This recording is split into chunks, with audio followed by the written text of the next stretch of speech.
Sama tradisional. So bagi kalian yang saat ini ada di posisi tradisional, kalian mesti rating untuk pindah ke digital retail. Kalau ini dulu yang kita tahu namanya traditional market. Kalau ini digital ini biasa di lini bisnis ngomongnya omnichannel. Jadi ini omnichannel. Jadi perbedaannya adalah kalau digital itu target audience-nya tuh kelihatan banget, udah tahu, gampang. Misalnya kalian itu target segmennya anak usia 18 sampai 35 tahun. So, kalian jangan main di Facebook, kalian mainnya di TikTok. Jadi kita harus tahu targetnya apa. Kalau tradisional itu nggak bisa target. Mungkin aku nggak bisa jelasin satu-satu. Tentang yang tradisional, aku mau jelasin yang di digital aja. Jadi yang tentang ads measurable, kayak aku nih, aku dikontak sama Tokopedia PIC. Ini ada promo nih, 3344.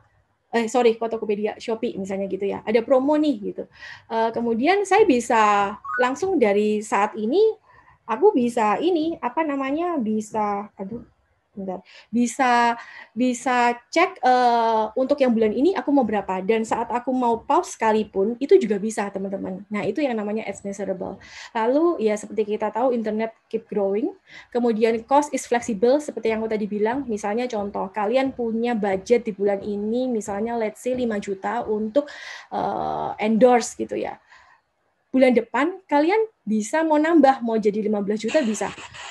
Tapi kalau misalnya ini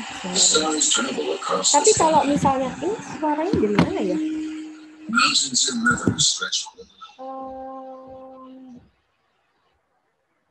Oke, tapi kalau misalnya kalian di tradisional itu kalian udah pasang billboard, itu udah nggak bisa di take down, bener ya Marvin ya, sulit banget, nggak mungkin kita bisa take down, jadi kayak nggak bisa sewaktu-waktu gitu. Lalu real time feedback, kalau kalian punya Instagram, kalian punya Google Analytics, kalian punya Facebook Ads Manager, kalian punya TikTok Manager juga, kalian bisa tahu istilahnya tuh return of investment atau ROI atau CIR. Biasa kita bilang CIR sih lebih gampang, cost income ratio. Jadi biaya advertising yang kita keluarkan, ada berapa conversion atau sales yang datang ke kita, itu langsung bisa dihitung saat itu juga.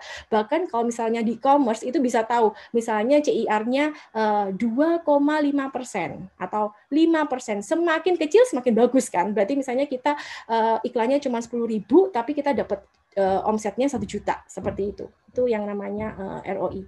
Kemudian change ads material in minutes. Kalau ini bener banget, misalnya kalian pengen nggak jadi story itu gitu, itu kalian bisa take down, kalian bisa edit lagi mungkin, terus bisa di-up-kan lagi. Different show time, same price ya. Ini memang seperti ini. Kalau di tradisional kita pakai istilahnya prime time. Biasanya kalau prime time itu kayak radio, TV. Tapi kalau kalian iklan di YouTube nggak ada ya, show biasa prime time aja terus gitu kan.